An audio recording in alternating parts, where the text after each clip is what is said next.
ससुर और बहू की कहानी।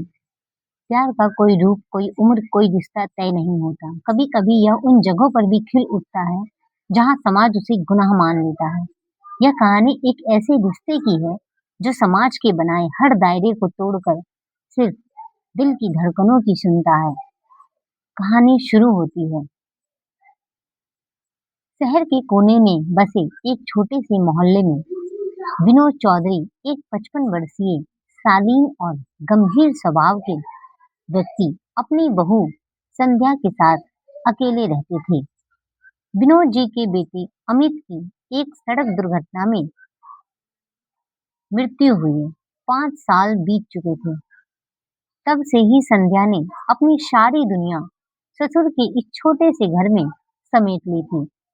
शुरू शुरू में सब कुछ सामान्य था। दोनों अपने अपने गम में डूबे रहते।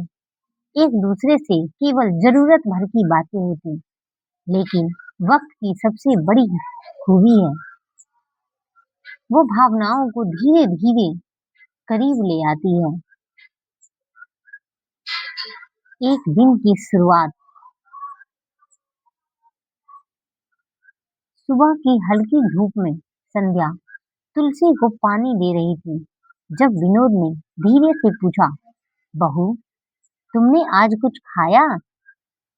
संध्या ने मुस्कुरा कर जवाब दिया, आप खाएंगे तो मैं भी खा लूंगी।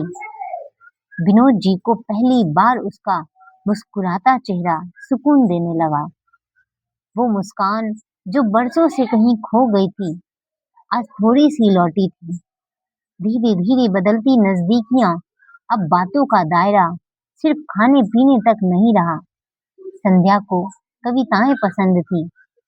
एक दिन उसने विनोद जी के सामने अपनी डायरी खोली जिसमें उसने एक कविता लिखी थी, मेरी चुप्पियों में कहीं तू ही तो था, तेरी खामोशियों में मेरी सिसकियां छुपी थी। विनोद जी उसे देखते रहे और पहली बार उनकी आंखें नम हुई।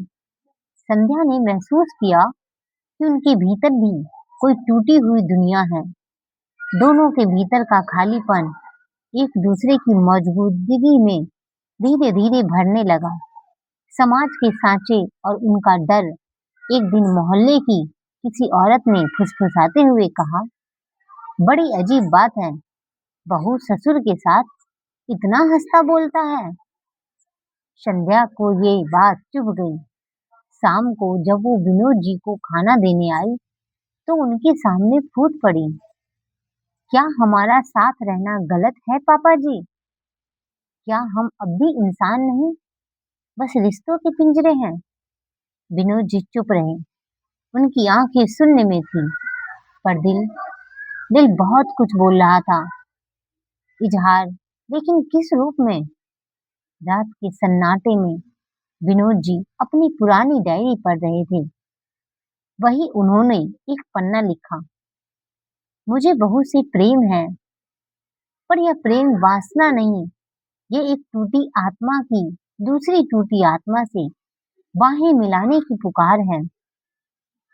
अगर यह गुनाह है तो मैं उम्र भर इसका प्रायश्चित करने को तैयार हूँ।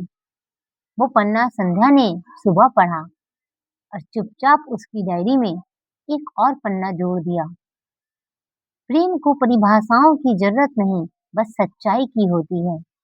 मैं आज भी बहू हूँ, पर साथ में एक स्त्री भी हूँ, और एक स्त्री को यह अधिकार है प्रेम पाने का।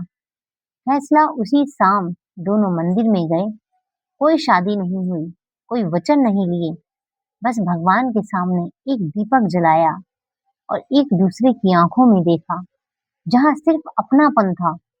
विनोद जी ने कहा, हम समाज के खिलाफ नहीं जाएंगे, लेकिन खुद के खिलाफ भी नहीं जाएंगे। समाज की नजर और उनका जवाब। जब मोहल्ले वालों ने ताने मारे, विनोद जी ने एक दिन सभी को बुलाकर कहा, यदि एक विधवा बहू और एक अकेले बूढ़े ससुर एक दूसरे की छाया बन जाए तो क्या गुनाह है? कोई जवाब नहीं दे पाया। लोग चुपचाप चले गए। कुछ साल बाद संध्या अब एक स्कूल में बच्चों को कविता लिखना सिखाती है। विनोद जी अब बच्चों को संगीत सिखाते हैं। दोनों की धड़कनें अब भी एक साथ चलती है, कभी प्रेम के नाम पर तो कभी अपनत्व के नाम पर। पर वो प्रेम अब किसी नाम का मोहताज नहीं, कहानी का अंत नहीं, एक शुरुआत होता है। यह कहानी खत्म नहीं होती, क्योंकि यह कहानी उस प्रेम की है जो हर नाम, हर रिश्ता, हर दायरे से ऊपर है।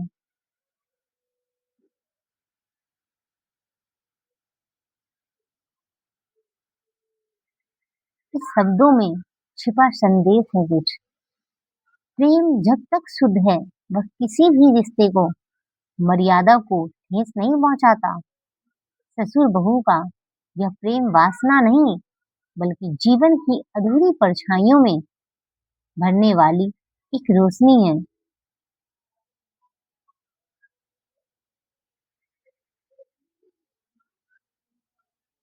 अगर आपको हमारा चैनल कैसा लगा हमें कमेंट में जरूर बताएं। तब तक के लिए धन्यवाद। हमारे गाने को लाइक शेयर सब्सक्राइब करना ना भूलें। मिलते हैं नेक्स्ट वीडियो में।